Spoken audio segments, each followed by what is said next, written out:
오늘은 차바음경에 전해지고 있는 비유의 이야기를 말씀을 드릴까 합니다. 부처님은 비유의 이야기를 많이 해주신 분입니다. 그래서 불교 경전에는 비유만을 따로 모아서 전해주는 경전들도 많이 있습니다.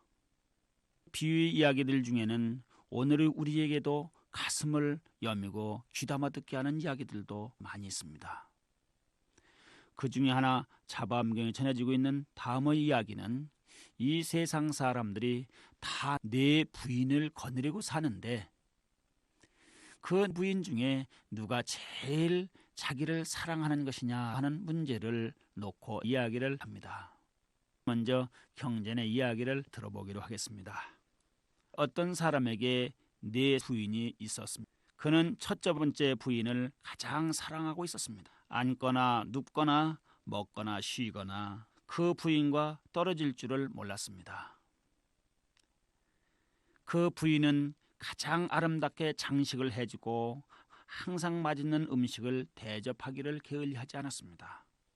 추우면 추울세라 더우면 더울세라 항상 보살펴 주었습니다. 어떤 일이라도 그 첫 번째 부인이 요구하는 것이라면 무엇 하나 거절하지 않았다는 것입니다.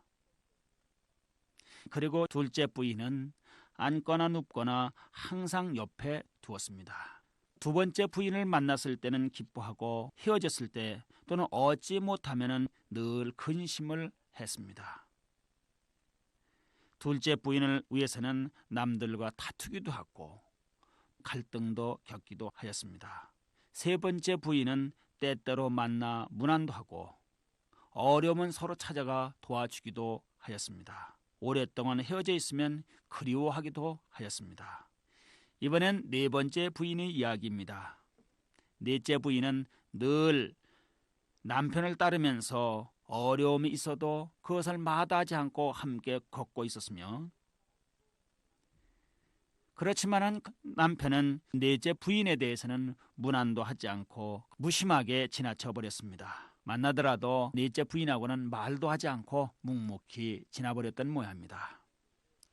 이것은 비유이기 때문에 부처님은 네 부인을 비유로서 상징적으로 말해주고 있는 이야기입니다.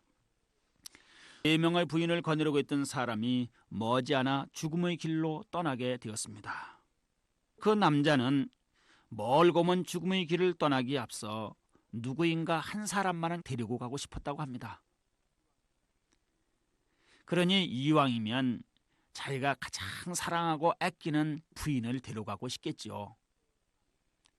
그래서 남편은 그 첫 번째 부인에게 자기와 함께 가자는 이야기를 했다고 합니다. 남편이 그런 제의를 받았던 첫 번째 부인은 이런 지하에 나는 당신을 따라갈 수가 없습니다라고 거절을 해버렸습니다. 그러자 그 남편은 내가 그대를 가장 사랑하지 않았던가? 큰 일이나 작은 일이나 항상 부인의 뜻을 들어주지 않았는가? 부인의 뜻을 거역하지도 않았고 제일 좋은 것으로만 보살펴 주었는데 어찌 나를 따르지 않는단 말인가? 라고 부인에게 이야기를 했습니다. 그도 그럴 만할 것입니다. 네 부인이 있으면서도 제일 아끼고 사랑했었으니까요. 남편이 그런 항의조의 이야기를 들은 첫 번째 부인은 말하기를 당신이 나를 가장 사랑하였지만 어쨌든 당신을 따라 나설 수는 없는 일입니다. 라고 했습니다. 남편은 그때서야 내가 이제까지 첫 번째 부인을 사랑했던 것이 잘못이었구나 라고 후회를 하면서 이제 세 부인 중에 그래도 제일 자기가 가까이 두고 사랑했던 두 번째 부인에게 찾아가 죽음의 길에 같이 가자고 했습니다. 두 번째 부인의 이야기도 마찬가지였습니다. 두 번째 부인은 남편이 그런 제의에 대해서 말하기를 당신이 제일 사랑한 것은 첫째 부인이지 않았습니까? 제일 사랑했던 첫째 부인도 치가지 않는다고 했으니 나 역시 당신을 따를 수는 없습니다. 라고 거절을 했다고 합니다. 그 남편은 말하기를 내가 그대를 얻느라 얼마나 고생을 했는지 말할 수가 없다. 추울 때 추운 것을 가리지도 않았고 더울 때 더운 것을 가리지도 않았고 당신을 위해서 내가 고생을 해오지 않았느냐. 홍수가 지면 홍수 때문에 잃어버릴까 걱정을 했고 화재가 나면 화재 때문에 잃어버릴까 걱정을 했고 또 권세 있는 사람이 그 권세를 앞세워서 뺏어갈까 걱정도 했고 도둑이나 강도들이 훔쳐갈까 얼마나 걱정을 해왔는데 어떻게 내 제의를 거절할 수 있겠느냐. 그랬더니 그 두 번째 부인은 그거야 당신 자신의 욕심을 채우려고 억지로 나를 구한 것이지 내가 당신을 찾은 것은 아니지 않습니까? 그런데 어찌 나 때문에 고생을 했다고 말합니까? 라고 반박을 하는 것이었습니다. 두 번째 부인에게도 퇴짜를 맞은 이 남편은 셋째 부인을 찾아가서 자초지종을 이야기했습니다. 내가 그동안 제일 사랑했던 첫째 부인한테 이렇게 거절당했고 두 번째로 아꼈던 부인에게 거절을 당했는데 당신은 어떻겠느냐. 그랬더니 세 번째 부인은 조금은 나아진 듯한 이야기를 합니다. 부인이 말하기를 나는 당신의 은혜를 많이 받아왔습니다. 그러니 은혜를 생각하는 마음으로 당신이 성문 밖에 나갈 때까지는 같이 가겠습니다. 그렇지만 당신이 가고 있는 그곳까지 갈 수는 없습니다. 라고 했습니다. 그러니까 첫 번째 부인은 이런 죄에 거절했고 두 번째 부인은 나를 위해 고생을 했다고 하지만 그것은 당신이 욕심을 채우려고 한 것이지 정말 나를 위해서 고생한 것은 아니지 않느냐. 거절했는데 비해서 세 번째 부인은 끝까지 갈 수는 없지만 묘지까지는 따라가 주겠습니다. 라고 하는 얘기겠지요. 끝까지 동반할 수 없다는 이야기를 들은 남편은 후회를 남기면서 넷째 부인을 찾아가 의논했습니다. 갈수록 자신도 없었겠죠. 자기가 한 일이 있었으니까요. 넷째 부인은 자기가 평상시에 돌보지도 않았고 이야기도 하지 않았고 했는데도 불구하고 그 어렵고 험난한 죽음의 길을 기꺼이 따라 나서겠다고 대답하는 것이었습니다. 넷째 부인은 말하기를 당신이 이 땅을 떠나려 하는데 내가 어떻게 당신을 섬기지 않을 수 있겠습니까? 나는 본래 부모 형제를 떠나 오직 당신만을 섬겨왔습니다. 생사고락을 당신과 함께 하겠다고 이렇게 나섰습니다. 넷째 부인의 이야기를 듣고 난 남편은 이제까지 자기가 사랑해왔던 그들이 다 자기를 버리는데 자기가 사랑하지도 않았던 부인이 다른 사람들이 거절한 그 길을 따라 나서겠다고 하니까 그때서야 이 남편은 정신을 차렸습니다. 정말로 나를 사랑한 것은 누구였는가? 이 점을 생각했다고 합니다. 이 이야기는 4명의 아내를 거느렸다고 해서 세상에 돈 많고 팔자 좋은 사람의 이야기가 아니라 남자가 되었든 여자가 되었든 이 세상 모든 사람들이 이야기가 될 수가 있습니다. 오늘날 우리들 역시 내 부인을 거느리고 있으면서 전도된 생각에 꿈같은 허망한 생각에 착각하고 살아가고 있는 것은 아닌지 이 이야기를 통해서 생각해 봐야 될 것입니다. 부처님은 비유 얘기에서 그 네 부인을 이렇게 얘기했습니다. 이 세상에 살면서 가장 아끼고 사랑했던 첫 번째 부인은 자기 육신이다. 두 번째 부인은 우리들이 애써 모으려는 그 재산을 말한다. 셋째 부인은 우리들이 부모, 형제, 처자, 권속들 이 혈육을 얘기한다고 했습니다. 넷째 부인은 각자의 마음을 의미한다고 했습니다. 그러니까 이 세상의 모든 사람들이 자기 육신을 가장 아끼고 그 육신에 매달려서 살아가고 있지만 이 세상을 떠나는 생사의 갈림길에서는 육신이 따라가는 사람은 아무도 없습니다. 숨만 끊어지면 그 순간부터 육신은 이미 허물어지고 썩어가기 시작합니다. 그런데도 불구하고 우리들은 이 육신에 대해서 가장 애착하고 있다는 것이 이 경전의 이야기고, 살아가는 데 있어서 돈, 재물이라고 하는 것을 애착하고 아끼지만 그 재물이 해줄 수 있는 것은 무엇이냐, 이것을 의미하게 됩니다. 내 아내다, 내 자식이다 이렇게 얘기하지만 그들의 은혜라고 하는 것은 묘지까지 따라가 몇 방울의 눈물을 흘리는 것으로 칠 것입니다.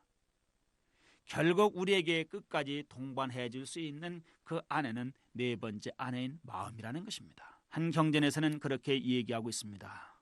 이 세상 사람들이 언제인가는 반드시 생사의 갈림길에 맞닥뜨릴 수밖에 없는데 그때 각자에게서 가장 소중한 재산이라고 하는 것은 무엇이겠느냐? 이런 물음이 있습니다. 이러한 물음은 오늘 우리에게도 해당되는 물음일 겁니다. 많은 사람들이 전도된 교훈에 매몰되어서 인간이 인간이기를 포기하는 듯한 모습들도 많이 보이고 있습니다. 바로 이 네 부인의 이야기를 통해서 보더라도 우리는 진정 나를 사랑하게 되는 그 마음이라는 네 번째 부인은 팽개쳐버리고 육신에 매달려서 갖가지 비리와 허물을 짓고 있고 재물이라고 하는 문제에 매달려서 비극을 초래하기도 합니다. 부처님께서는 그렇게 말씀도 하시고 있습니다. 나도 진정 내가 아니거늘 이것은 내 자산이다, 이것은 내 가족이다 라고 말할 것이 어디 있겠는가, 이렇게 말씀하시기도 하셨습니다. 부처님의 말씀하시기를 생사의 갈림길에서 마지막으로 나에게 힘이 되어주는 그 재산이라고 하는 것은 내가 평상시에 닦은 마음의 창고에 있는 덕이다 라고 얘기했습니다. 불교 수행이라고 하는 것은 마음을 닦는다는 말을 하고 있습니다. 쉽게 이 비유로 얘기하자면 첫 번째 부인도 두 번째 부인도 세 번째 부인도 아끼는 것이 아니라 우리가 가장 소홀하기 쉬운 네 번째 부인, 그러면서도 끝까지 내가 어려울 때나 생사의 갈림길에도 함께 따라가 줄 확인하고 찾아서 아끼고 보살펴 나가는 길이 불교 수행이라고 말할 수 있습니다. 그런데도 사람들은 대개 이것을 잊어버리고 있다는 데 문제가 있습니다. 육신이나 재산 그리고 혈육에 매달려 자기 자신에 대해는 까마득하게 잊어먹고 사는 것이 우리들 것입니다. 제 육신을 사랑하고 재물을 아끼고 혈육을 사랑한다고 말하지만 결국은 홀로 왔다가 홀로 가야 하는 인생길에 있어서 진정한 동반자는 무엇일까를 생각해 봐야 됩니다. 부처님께서 출가하셨을 때 마부 차익이 얘기합니다. 차익이 아마 출가할 때 따로 나왔다는 것이죠. 부처님이 말을 보면서 돌아가서 난 왕궁에서 벗어났다고 얘기를 하라. 그랬더니 차익이 걱정을 했습니다. 혼자 돌아가면 정반왕 임금님에게 혼을 날 텐데 어떻게 갑니까? 라고 얘기했더니 부처님이 그런 얘기를 했습니다. 나를 낳아준 우리 어머니도 나를 놔두고 호련히 떠났거늘 이 세상에 누가 동반자가 될 수 있다는 말이냐. 이렇게 얘기했듯이 홀로 왔다 홀로 가는 인생길에 있어서 진정한 벗은 누구일까? 우리는 네 번째 부인이라는 생각을 해야 됩니다. 부처님께서는 이 이야기 끝에 이렇게 말씀하시고 있습니다. 우리가 살았을 때는 서로 은혜와 사랑을 주고 깊이 사모하기도 한다. 그래서 누구인가 죽음에 이르면 사람들은 땅을 치고 울고불고 하지만 결국에는 죽은 사람을 성 밖의 묘지에 버리고 돌아서게 마련이다. 슬픔에 젖어 있는 것도 불과 열흘, 머지않아 죽은 자는 살아있는 사람들의 기억 속에서 사라지고 산 자들은 천처럼 맛있는 음식을 찾는다, 이렇게 얘기하고 있습니다. 부처님의 이 말씀 참으로 두고두고 생각해 봐야 될 일입니다. 이러한 가르침을 일깨우는 것이 초기 경전의 가르침들이고 아함경에는 이와 같은 이야기들이 많이 전해지고 있습니다.